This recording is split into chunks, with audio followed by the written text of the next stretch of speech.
The Bering Sea churned under a slate-grey sky, its icy waves lapping against the jagged shores of the Aleutian Islands. It was September 23, 2024, a date that would etch itself into the annals of modern aerial brinkmanship. High above this frigid expanse, where the line between international airspace and national sovereignty blurs like fog on a radar screen, two worlds collided in a split-second gamble that could have ignited global catastrophe. Captain Elena Vasquez gripped the control yoke of her F-16 Fighting Falcon, her knuckles whitening against the vibration of the jet's afterburners. At 28,000 feet, the world below was a mosaic of white-capped peaks and endless blue. But her focus was razor-sharp on the intruder painted across her heads-up display. Bogey, at 2 o'clock, 500 yards in closing, crackled the voice of her wingman, Lieutenant Marcus Hale, from the lead F-16 in their formation. Vasquez's heart rate spiked. Not from fear pilots like her trained for this, but from the raw, primal awareness that one errant twitch could turn reconnaissance into rubble.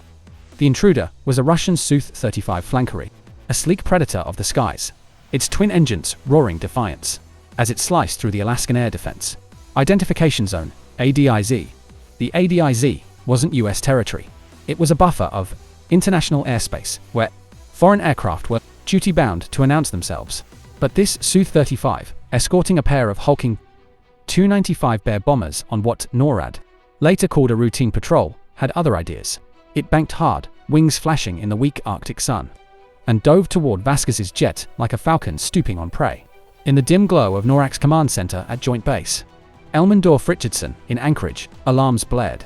Brigadier General Harlan Thorpe, the Alaskan NORAD region commander, leaned over the shoulder of a radar technician, his face illuminated by the pulsing green arcs of the scope. "Scramble the alert birds now," he barked. The room erupted into controlled chaos. Phones ringing, screens flickering with encrypted data streams. Thorpe had seen this dance before. Russian incursions had spiked from a handful in 2021 to a dozen in alone, but this felt different. The Su-35 wasn't probing, it was provoking. Back in the cockpit, Vasquez's threat warning receiver screamed as the Russian jet closed to within 50 feet. The air between them hummed with supersonic tension. She could almost make out the pilot's helmet through the canopy, a ghostly silhouette against the cockpit glass. "What the hell is he doing?" Vasquez muttered, her voice steady despite the adrenaline flooding her veins. The Su-35 released countermeasures, blooming like deadly fireworks, then executed a barrel roll that brought its wingtip perilously close to her starboard stabilizer, a near miss by mere feet.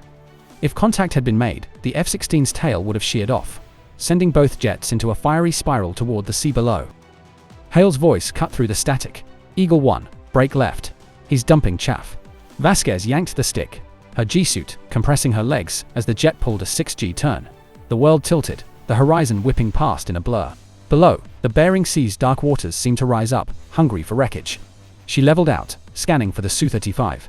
It had pulled up sharply, inverting to fly inverted alongside her, for a heartbeat, long enough to lock eyes. Or so it felt before snapping back to right side up and rejoining the bombers.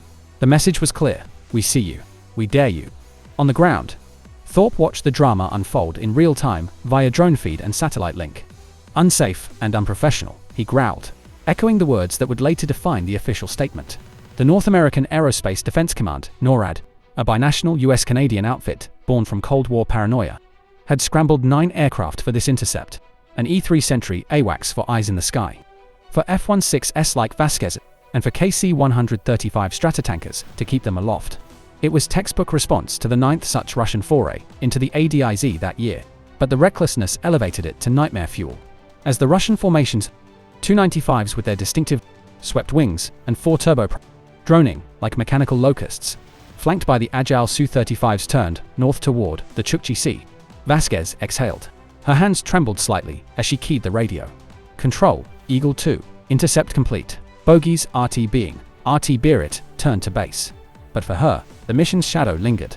Debriefs would come later, hours poring over telemetry, psychologists probing for cracks in the armor.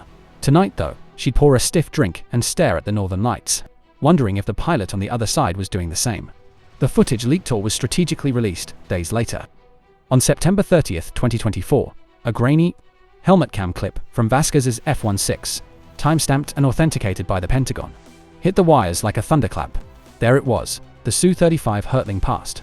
So close the camera caught the glint of its missile rails and the red star on its fuselage. Social media ignited. "This is how WWIII starts," tweeted a pundit with 2 million followers. X, formerly Twitter, overflowed with clips. From UNRAID Command's official post. "We have the watch. 2 viral memes of cartoon jets playing chicken." Senator Dan Sullivan of Alaska, a Marine vet and Armed Services Committee hawk, seized the moment. Another reason to fortify the Arctic. "Russia's probing our weaknesses." But beneath the outrage simmered a deeper unease. Why now? The incursion came amid joint Russia-China naval drills off Alaska's coast. 8 Russian planes and 4 warships, including 2 submarines shadowing U.S. waters like ghosts from a bygone era. The Arctic, once a frozen irrelevance, had thawed into a geopolitical tinderbox. Melting ice unlocked shipping lanes worth trillions, rare earth minerals, and undersea cables carrying the world's data. Russia, with its northern fleet based in Murmansk, claimed half the Arctic seabed. China, styling itself a near-Arctic power, poured billions into icebreakers and polar outposts. The US, caught flat-footed, scrambled to catch up, deploying F-35s to Greenland in January 2024. Upgrading radar at Thule Air Base. Vasquez knew none of this in the moment. She was just a pilot, vectored by vectors. Her life a ledger of fuel, burns, and intercept angles. Yet, as she taxied back to Elmond, the ground crew swarming her jet-like ants on a carcass, she couldn't shake the what-if. What if that roll had clipped her? Shrapnel from the collision would pepper the sky, drawing blood from both sides. Escalation would cascade. Hotline calls between Washington and Moscow. NATO alerts, maybe a subsurfacing with torpedoes hot. The Cold War's ghost, dusted off and digitized, would whisper of mutual assured destruction. In Moscow, the response was predictably defiant. Kremlin spokesman Dmitry Peskov dismissed the video as Western propaganda, claiming the Su-35 was merely conducting STANDARD maneuvers in neutral airspace. Russian state media aired counterfootage. Grainy clips of US jets aggressively tailing their bombers, narrating it as Yankee imperialism. But whispers from insiders leaked via telegram. Chanas painted a grimmer picture. Fuel shortages from Ukraine's sanctions had Russian pilots flying on fumes, pushing them to test limits. Orders from on high, probe, provoke, project power without crossing the Rubicon. General Gregory Gillow, NORAD's 4-star chief, didn't mince words in his October 1st presser. Standing before a wall of screens showing archived intercepts, he called the maneuver not what you'd see in a professional air force, flanked by maps dotted with red icons. Russian flights in February, April, August. He tallied the toll: 12 incursions in 2024, 9 by September 2025. Each one a thread in a fraying tapestry. "These aren't joyrides," Gillow said, his voice gravelly from years of briefings. "They're signals, and we're listening." Vasquez watched the presser from her barracks, nursing a coffee that had gone cold. Her squadron mates ribbed her gently, hero of the day, Cap'n. But their eyes held the same haunted glint. Aviation was math and muscle. But intercepts like this were psychology. A high-stakes poker game where bluffs could bury cities. She'd logged the data, filed the report, but sleep came fitful, haunted by the Su-35's shadow. Weeks later, as October's chill deepened, another scramble lit up the scopes. 2 Tu-95s and Su-35s, same playbook, different day. Vasquez suited up again, the routine as rote as breathing. But the terror, that electric jolt of proximity, never dulled. It was the price of vigilance, in a world where lines on maps meant little, and the sky was a shared grave waiting for the unwary. In the end, the near miss wasn't just a pilot's close call. It was a mirror to our fractured age. Russia flexing faded muscles. America guarding melting frontiers. Superpowers circling like wary wolves. No shots fired, no borders breached. But the echo of wings, brushing wings, reverberated from Alaska to the halls of power. A reminder that in the thin air, above the world, peace hangs by the thinnest of threads, one reckless roll from unraveling. As Vasquez banked toward home that final evening, the sun dipping behind Denali's silhouette, she keyed her mic one last time. Control, Eagle 2, clear skies ahead. If only it were true.